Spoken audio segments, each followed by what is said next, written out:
Shalom, selamat pagi jemaat terkasih di dalam Tuhan. Dengan kasih Tuhan kembali pada pagi hari ini, Minggu 26 Desember 2021, kita kembali diberikan kesempatan untuk beribadah bersama dalam kebaktian umum. Mari jemaat terkasih, kita bersama-sama mempersiapkan hati kita untuk mengikuti kebaktian dengan bersaat teduh sejenak. Kami mengundang jemaat sekalian untuk bangkit berdiri.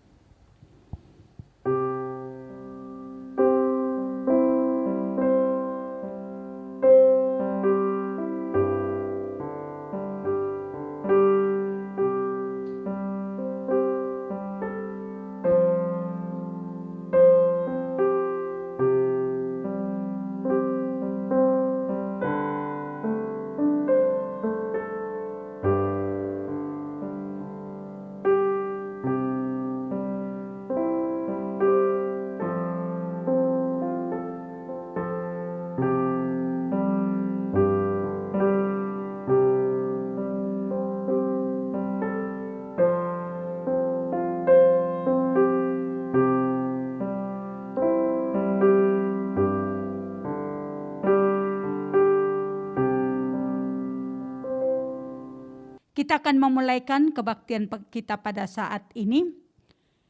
Kebaktian minggu ini kita akan mulai dengan satu pengakuan. Pertolongan bagi kita datangnya dari pihak Allah yang menjadikan langit dan bumi dan yang terus memeliharakan perbuatan tangannya. Turunlah atas kita anugerah sejahtera, damai sukacita dari Allah Bapa dan Tuhan kita Yesus Kristus serta Allah Roh Kudus. Amin. Ya Tuhan, Engkaulah Allahku. Aku mau meninggikan Engkau, mau menyanyikan syukur bagi nama-Mu. Sebab dengan kesetiaan yang teguh, Engkau telah melaksanakan rancangan-Mu yang ajaib yang telah ada sejak dahulu. Yesaya 25 ayat 1, demikian firman Tuhan yang menjadi ayat penuntun dalam kebaktian kita pada pagi hari ini.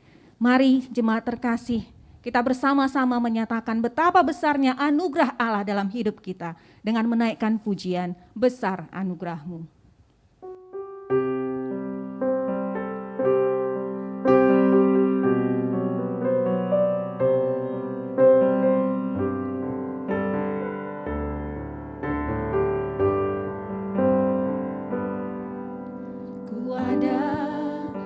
Semakin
Mari kita menyatukan hati kita berdoa.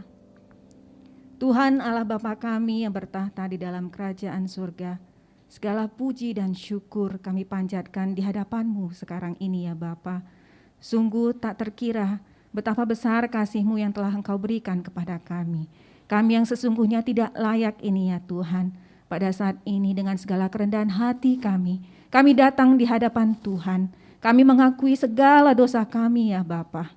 Kami begitu sering mengecewakan-Mu, menyakiti hati-Mu, tidak taat terhadap perintah-perintah-Mu ya Tuhan.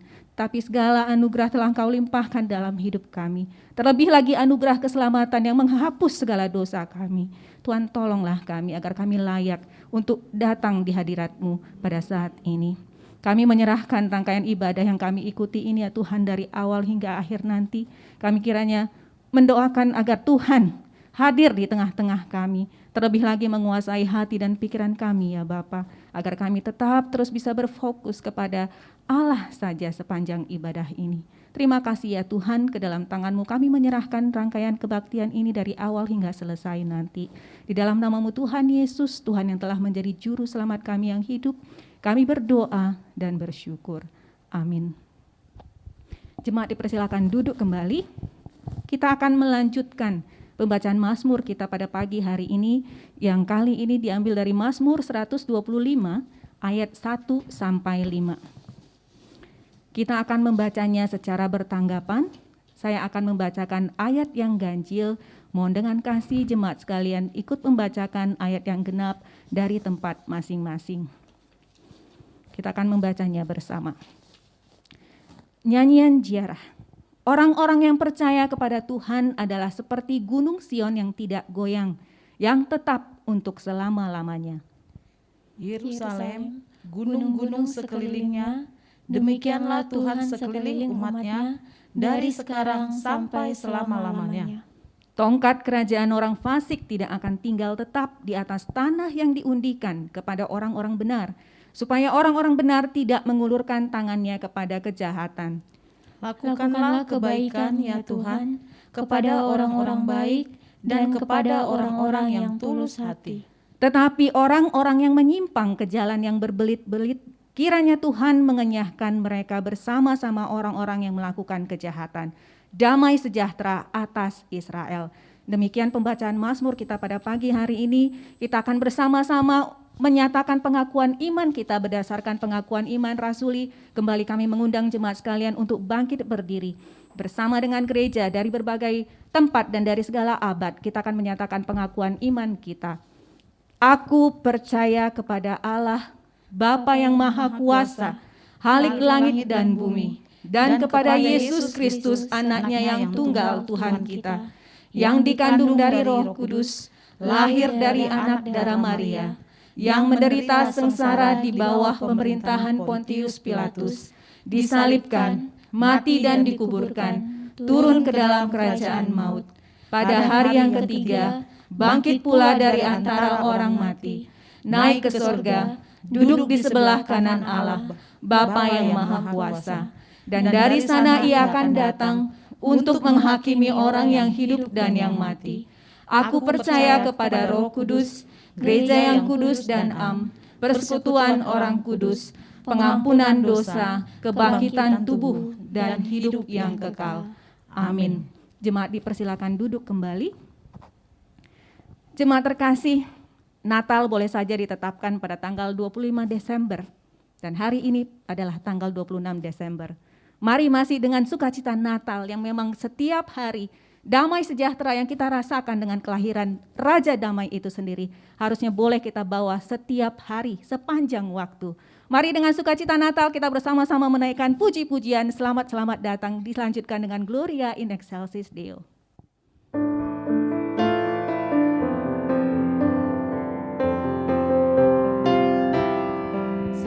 Selamat datang Yesus Tuhanku, jauh dari sorga tinggi kunjunganmu.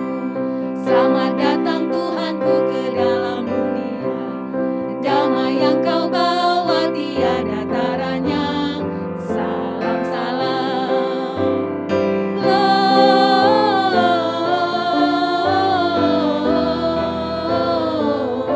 gloria.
Jemaat terkasih, saat ini kita diberikan kesempatan untuk memberikan persembahan yang terbaik bagi Tuhan.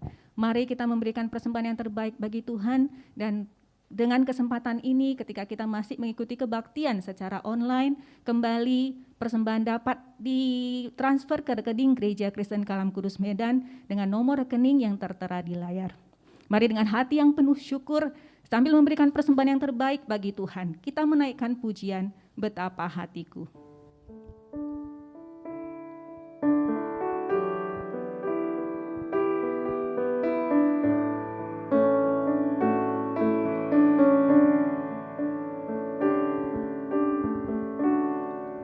Betapa hatiku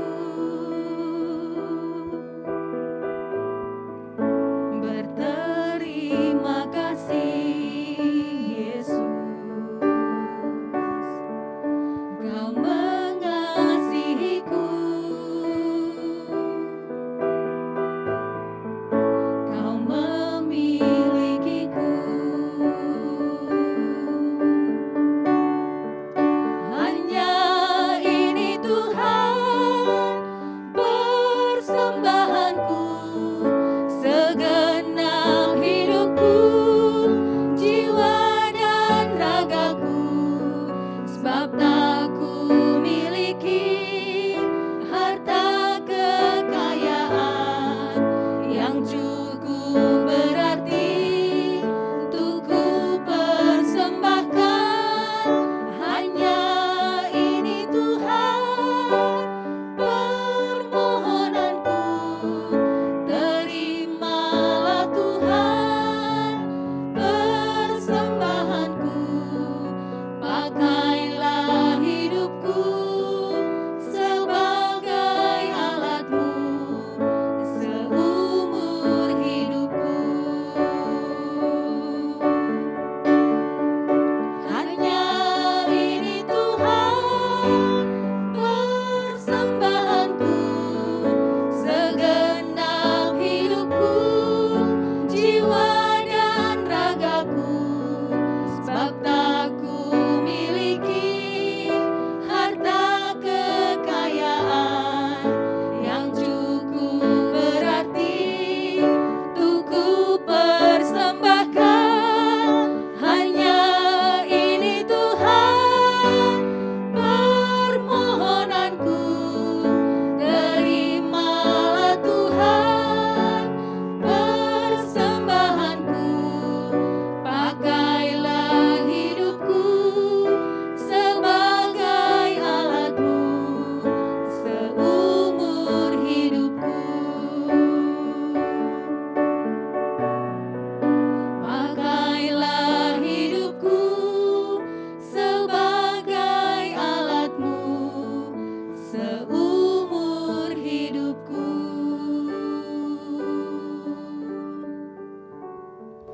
Jemaat kami undang untuk kembali bangkit berdiri. Kita akan bersama-sama menaikkan doa syukur kita. Kita berdoa. Bapa di dalam surga, kembali kami datang ke hadapan-Mu menaikkan syukur kami. Kami berterima kasih untuk semua berkat, untuk semua bentuk kasih, untuk anugerah yang Tuhan telah berikan ke dalam hidup kami masing-masing. Sungguh ya Bapa, pada saat ini juga kami dengan segala kerendahan hati kami membawakan persembahan yang telah kami kumpulkan ke hadapan Tuhan. Kami tahu ya Bapa, bahwa semua yang telah Engkau berikan kepada kami sungguh jauh lebih besar dibandingkan dengan apa yang kami kumpulkan pada saat ini. Dan kami rindu ya Tuhan, bahwa kami boleh dimampukan untuk terus memberikan yang terbaik.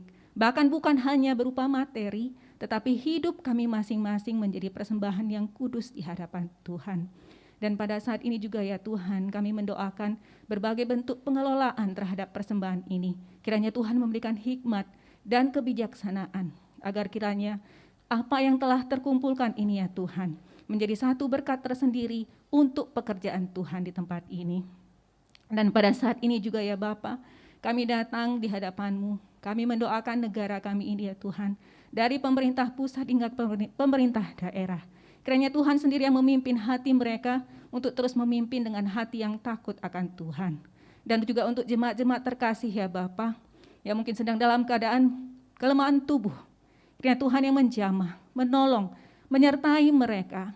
Dan kiranya mereka terus dikuatkan ya Tuhan. Bukan hanya secara fisik, tetapi juga hati dan pikiran mereka untuk terus tetap boleh bersandar, boleh menaruh harapan hanya ke dalam tangan pimpinan Tuhan. Sungguh kami berterima kasih untuk semua penyertaan Tuhan, juga atas Sekolah Kristen Kalam Kudus Medan ya Tuhan. Bahkan ketika saat ini juga telah memulai untuk pendaftaran murid-murid baru di tahun ajaran yang akan datang. Kiranya Tuhan sendiri yang menuntun agar masyarakat yang mungkin tergerak untuk mendaftarkan peserta didik ke Sekolah Kristen Kalam Kudus Medan. Tuhan yang terus memimpin, juga semua yang terlibat di dalam proses pendidikan di dalamnya ya Tuhan. Terima kasih ya Bapa, hanya ke dalam tangan pimpinan-Mu kami menyerahkan seluruh kehidupan kami masing-masing. Kiranya Tuhan yang terus menyertai, memimpin, dan memberkati. Di dalam nama-Mu Tuhan Yesus, Tuhan yang menjadi juru selamat kami yang hidup, kami berdoa dan bersyukur. Amin. Jemaat terkasih, kita akan bersama-sama menyambut firman Tuhan yang pagi ini akan dibawakan oleh Ibu Tince Marpaung. Mari kita mempersiapkan hati kita untuk mendengarkan firman Tuhan dengan menaikkan pujian, "Kusiapkan hatiku Tuhan."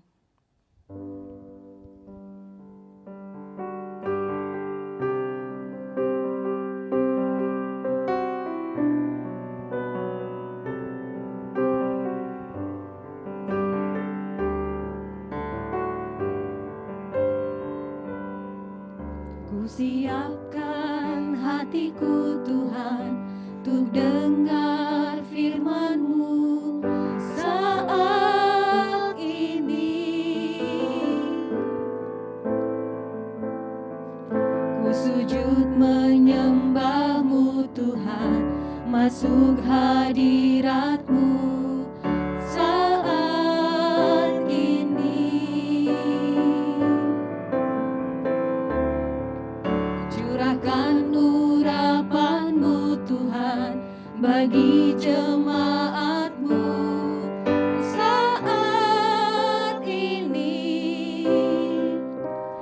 Ku siapkan hatiku Tuhan, untuk dengar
Shalom jemaat yang dikasihi Kristus, saya berharap kita semua dalam keadaan baik dan sehat di tengah-tengah suasana Natal pada tahun ini. Mari sebelum kita merenungkan kebenaran firman Tuhan, kita bersatu di dalam doa. Bapa kami yang di surga, kami naikkan syukur dan terima kasih ya Tuhan, Engkau masih memberkati kami ya Tuhan, pada hari ini di dalam ibadah Minggu 26 Desember 2021, kami hendak memperlengkapi diri kami semakin mengenal siapa Tuhan yang kami sembah di dalam Yesus Kristus. Tuhan berkati hati setiap jemaat Tuhan dengan hikmat pengertian untuk kami boleh melakukan apa yang Tuhan mau untuk kami kerjakan.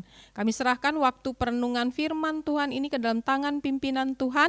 Di dalam nama Tuhan Yesus kami berdoa bersyukur. Amin.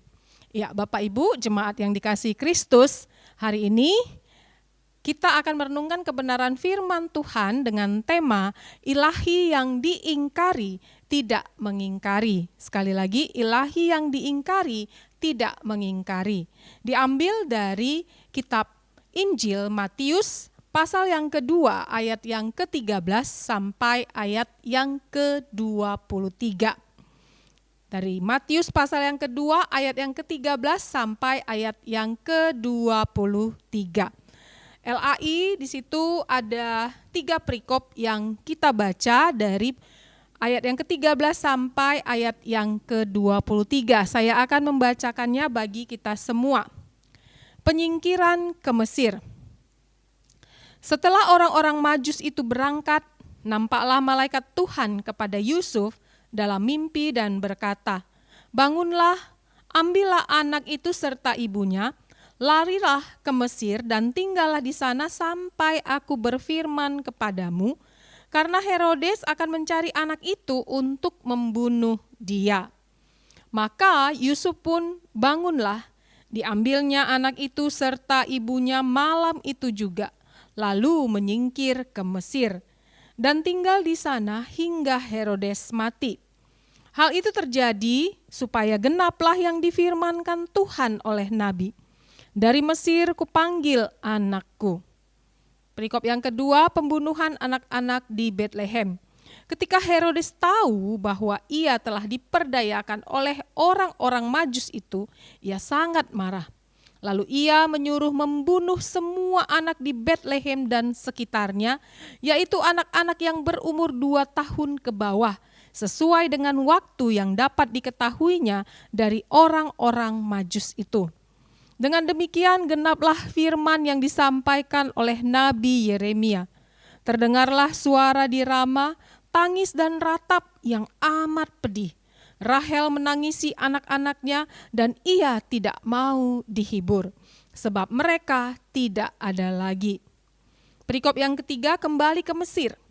Setelah Herodes mati, nampaklah malaikat Tuhan kepada Yusuf dalam mimpi di Mesir. Katanya, "Bangunlah, ambillah anak itu serta ibunya dan berangkatlah ke tanah Israel, karena mereka yang hendak membunuh anak itu sudah mati."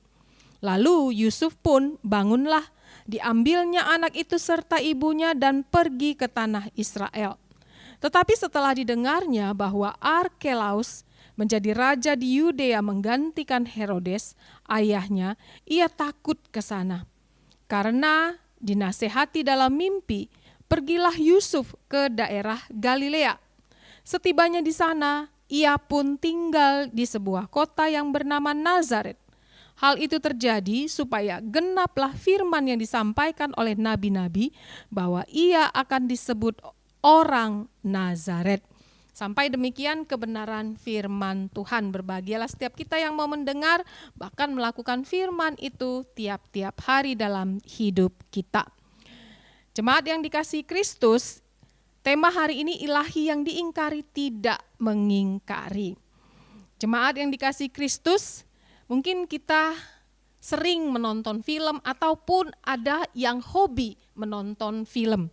Nah, kalau cerita tentang film, terkhusus film-film action, itu biasanya akan menampilkan tokoh-tokoh. Tokoh-tokoh ini akan memerankan apakah dia tokoh protagonis atau tokoh antagonis. Nah, siapa itu tokoh protagonis?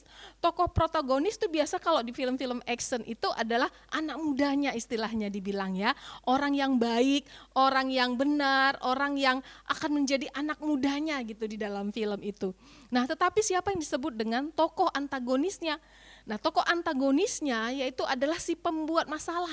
Ya, jadi dia akan menunjukkan kejahatan-kejahatan, tindakan-tindakannya yang tidak benar untuk apa? Untuk merusak ya hal-hal baik yang ada di dalam tokoh protagonis.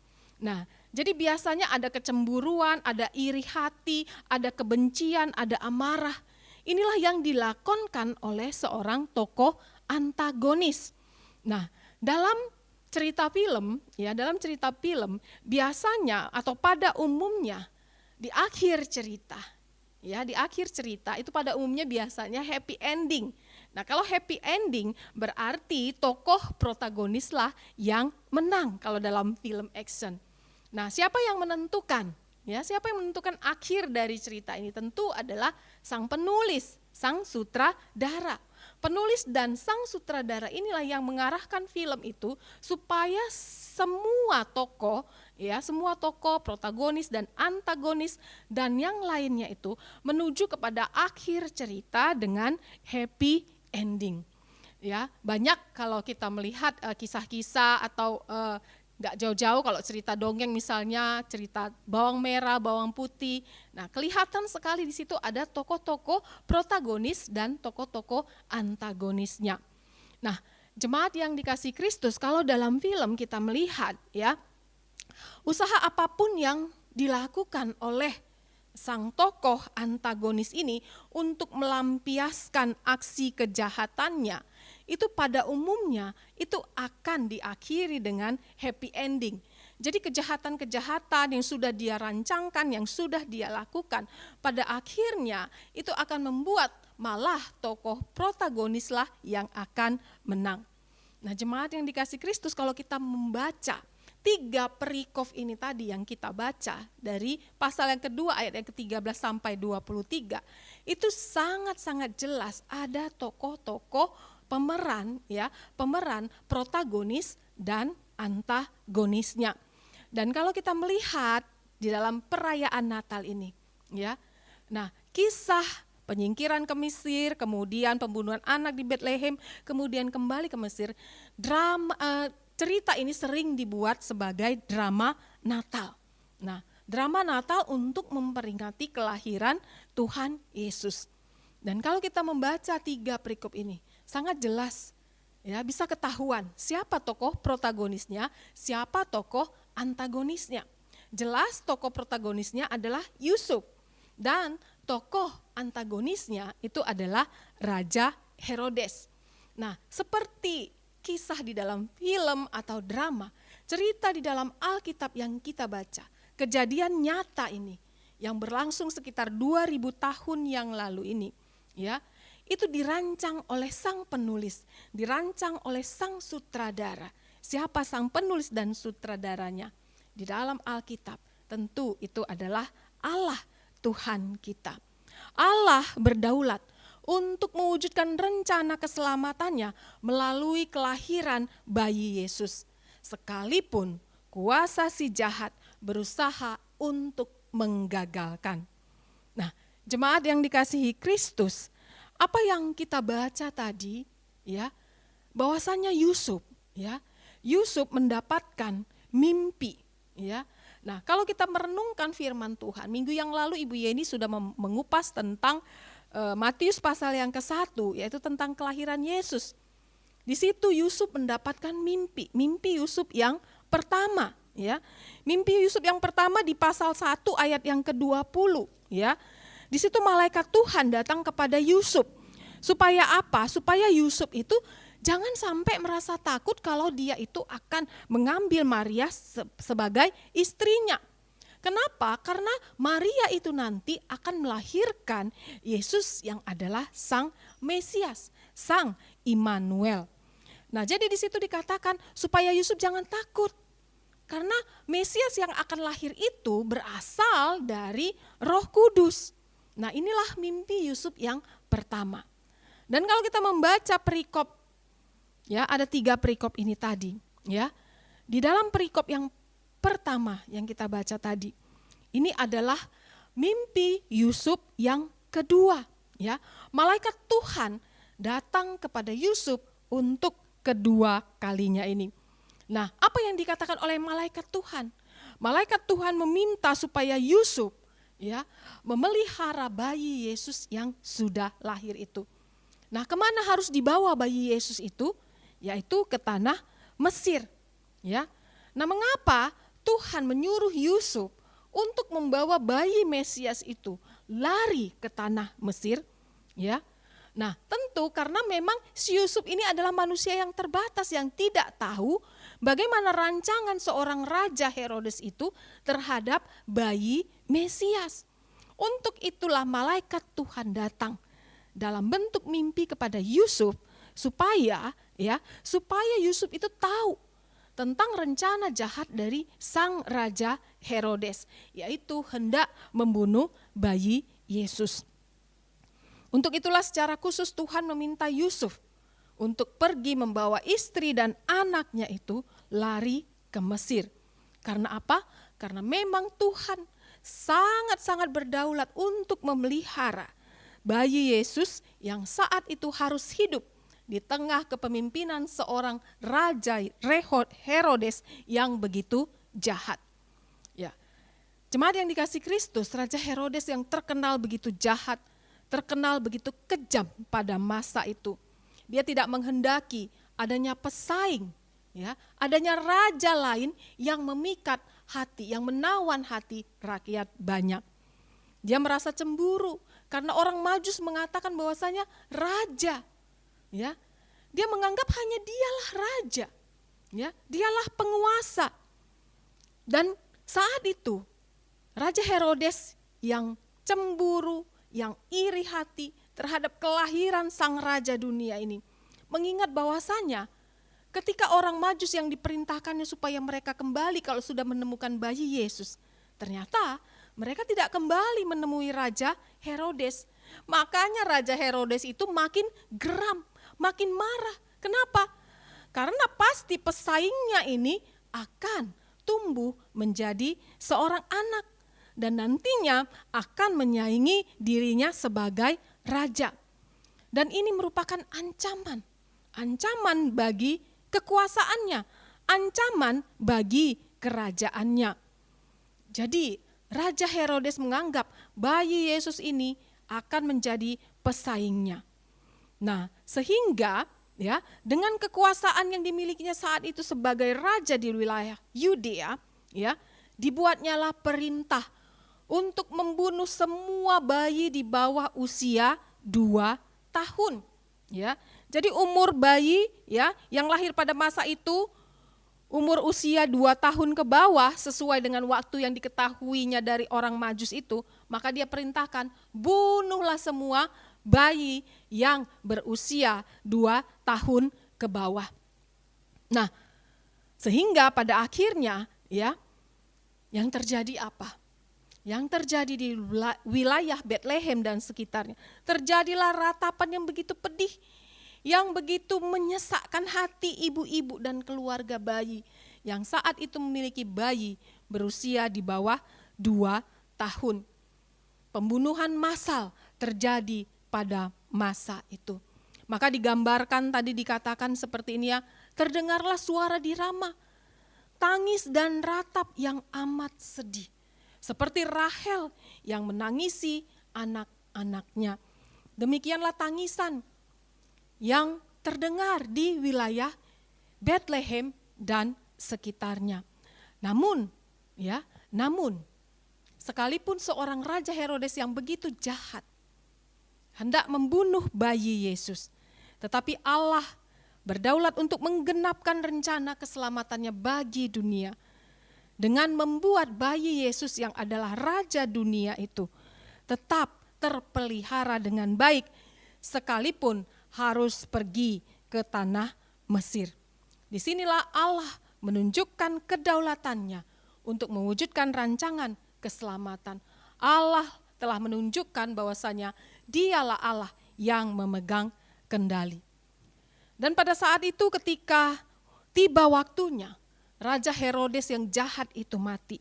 Maka malaikat Tuhan datang kembali kepada Yusuf. Malaikat Tuhan dalam mimpi yang ketiga itu berbicara kepada Yusuf. Meminta supaya Yusuf kembali ke Israel. Karena apa? Orang-orang yang mengancam pertumbuhan, kelahiran bayi Yesus ini sudah tidak ada lagi. Tetapi ternyata Yusuf mendengar bahwasanya keturunan Raja Herodes yang bernama Arkelaus itu menggantikan posisi papanya sebagai raja. Jadi Yusuf ketika mendengar hal itu dia mulai merasa takut, ya. Nah, ketika ketakutan itu datang menghampiri pikiran Yusuf, maka Yusuf diminta untuk pergi membesarkan bayi Yesus itu di kota Nazaret. Nah, Bapak Ibu jemaat yang dikasihi Kristus, kalau kita melihat pemeliharaan Tuhan itu terus berjalan kepada bayi Yesus. Bayi Yesus yang lahir di Betlehem, ya. Karena Tuhan mau memelihara hidupnya, karena ada ancaman, maka dibawa Tuhan lari ke Mesir. Nah, ketika Arkelaus yang menjadi pengganti dari Raja Herodes, Yusuf merasa takut, maka Tuhan membawa bayi Yesus itu untuk dipelihara di kota Nazaret. Sekalipun kuasa si jahat itu memakai Raja Herodes untuk menggagalkan rencana keselamatan bagi dunia. Ya, namun rencana Allah itu tidak bisa digagalkan oleh kuasa apapun. Sekalipun Raja Herodes itu mewakili kuasa Romawi yang adalah negara adidaya di zaman bayi Yesus. Nah, jemaat yang dikasihi Kristus, Raja Herodes yang hendak mengingkari lahirnya seorang raja dunia, akhirnya tidak dapat menggagalkan rencana Allah untuk mewujudkan rencana keselamatan, rencana kelahiran raja dunia untuk menyelamatkan umat manusia yang berdosa. Jemaat yang dikasihi Kristus, ketika membaca perikop ini, saya jadi mengingat bagaimana Tuhan di dalam perjanjian lama sudah memelihara keturunan Yakub. Ya, sudah memelihara keturunan Yakub. Pada saat masa kehidupan Yakub, Yakub yang berganti nama menjadi Israel. Pada saat itu ketika dia hidup di Israel, kelaparan menerpa seluruh bumi.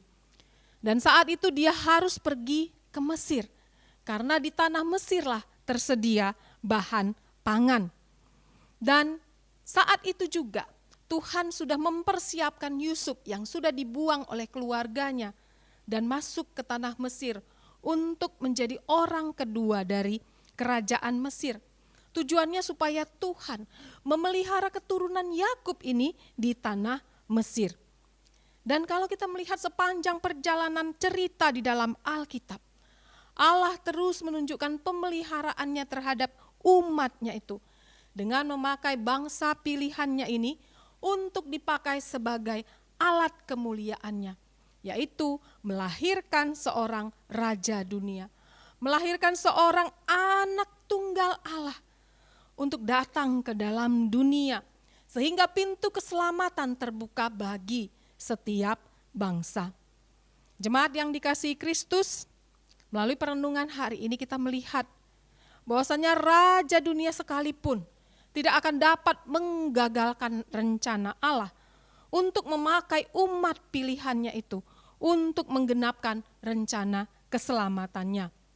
Kita melihat tokoh Yusuf, kita melihat tokoh Maria.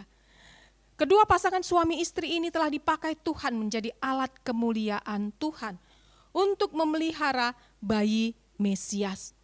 Nah, bukankah merupakan suatu anugerah bagi Yusuf dan Maria untuk dititipkan seorang anak tunggal Allah untuk mereka pelihara? Bayi Yesus bukanlah anak biologis dari Yusuf. Tetapi Yusuf telah dipakai Tuhan untuk memelihara bayi Yesus. Nah, jemaat yang terkasih di dalam Kristus, saat ini ketika kita merenungkan bagaimana Tuhan memakai setiap kita menjadi alat kemuliaan Tuhan, hendaklah kita mengingat bahwasanya kuasa si jahat apapun yang hendak menggagalkan rencana Tuhan yang indah itu buat kita, itu tidak akan pernah digagalkan jika Tuhan berkehendak untuk mewujudkan rencana keselamatannya, rencana pemeliharaannya atas hidup kita. Untuk itu jangan sampai kita khawatir ketika kita sedang menghadapi pergumulan di tengah suasana Natal ini. Ingatlah selalu bahwasanya Tuhan sudah menunjukkan rancangannya yang indah, pemeliharaannya yang indah dengan memakai alat kemuliaannya yaitu Yusuf dan Maria. Dan kita juga bisa dipakai. Kita bisa dipakai untuk menjadi alat kemuliaan Tuhan, untuk menyatakan kebenaran Tuhan. Sekalipun kita menghadapi berbagai macam tantangan dari kuasa si jahat untuk menggagalkan rencana Tuhan untuk memelihara hidup kita, ingatlah selalu Tuhan punya berbagai cara untuk mewujudkan rencana keselamatannya itu, rencana pemeliharaannya itu kepada setiap umat pilihannya. Jemaat yang dikasihi Kristus, kalau kita merenungkan perikop-perikop ini, kita fokus kepada tokoh Yusuf. Maka kalau kita melihat ketika Yusuf ya didatangi di dalam mimpi oleh malaikat Tuhan, sangat jelas Yusuf itu adalah seorang yang taat. Ya, rencana Tuhan yang indah itu akan terwujud ketika umat pilihannya itu mau taat. Yusuf sudah taat di dalam mimpinya yang pertama. Yusuf juga mau taat di dalam mimpinya yang kedua ini. Nah, bagaimana dengan kita? Ketaatan kita untuk melakukan apa yang Tuhan mau, itu akan menggenapkan rencana Tuhan yang indah di dalam hidup setiap kita. Sangat jelas kehidupan Yusuf yang mau taat kepada perintah Tuhan.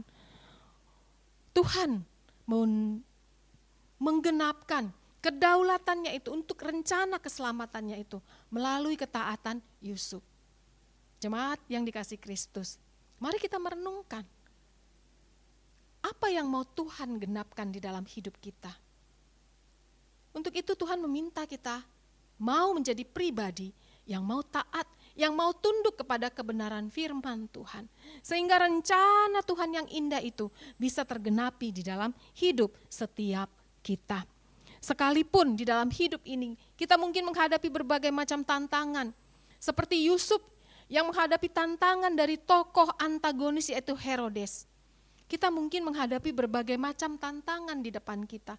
Mungkin ada orang-orang yang hendak menggagalkan rencana Tuhan yang indah itu di dalam hidup kita. Tetapi ingatlah, ketika kita memiliki hati yang mau tunduk, hati yang mau taat kepada Tuhan, rencana Tuhan yang indah itu tidak akan pernah dapat digagalkan. Jemaat yang dikasihi Kristus, kelahiran Tuhan Yesus itu merupakan bagian dari rencana besar Allah untuk menebus umatnya. Untuk itu, kalau kita melihat dari zaman PL, Allah sudah menubuatkan di dalam Kejadian 3 pasal yang ketiga ayat yang ke-15. Nubuat tentang keselamatan bagi keturunan Adam dan Hawa itu sudah digenapkan di dalam diri Yesus Kristus. Allah sudah berdaulat memelihara bayi Yesus yang saat itu hendak diingkari, ya, hendak diingkari statusnya sebagai raja dunia oleh seorang Raja Herodes.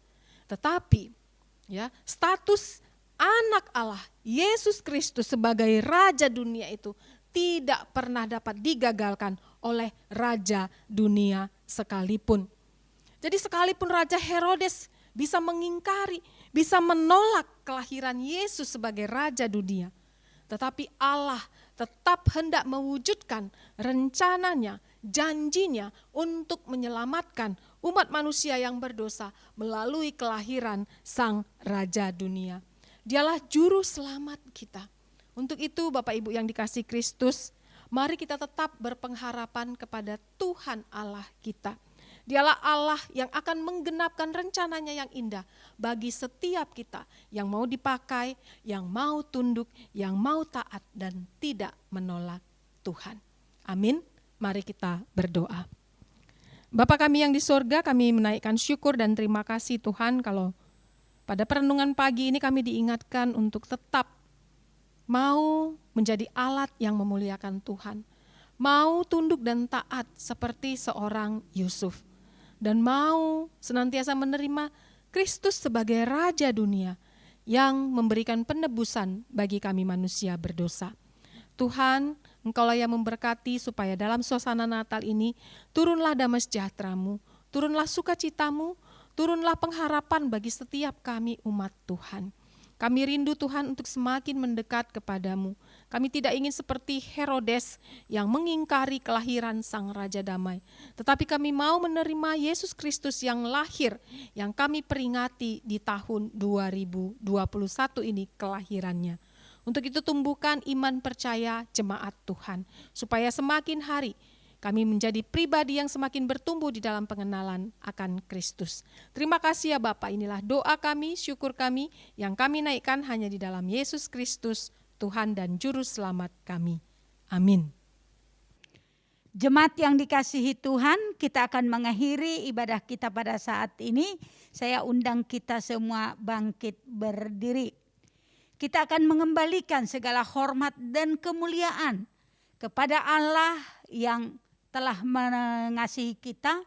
Kita akan nyanyikan lagu doksologi.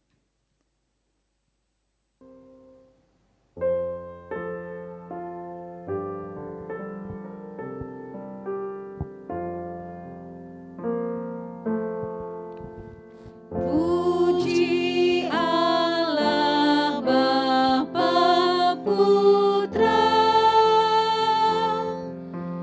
puji Allah Roh Kudus, ketiganya yang esa. Pohon selamat, sumber berkat. Amin.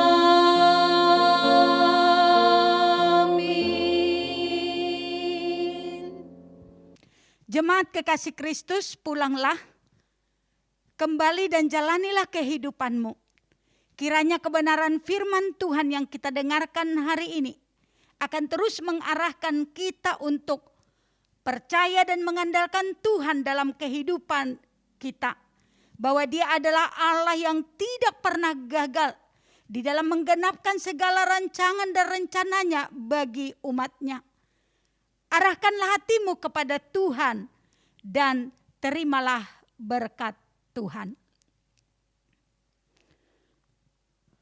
Tuhan memberkati engkau dan melindungi engkau. Tuhan menyinarkan wajahnya kepadamu dan memberi engkau kasih karunia. Tuhan menghadapkan wajahnya kepadamu dan memberi engkau damai sejahtera dari sekarang ini sampai Tuhan datang kedua kalinya. Amin.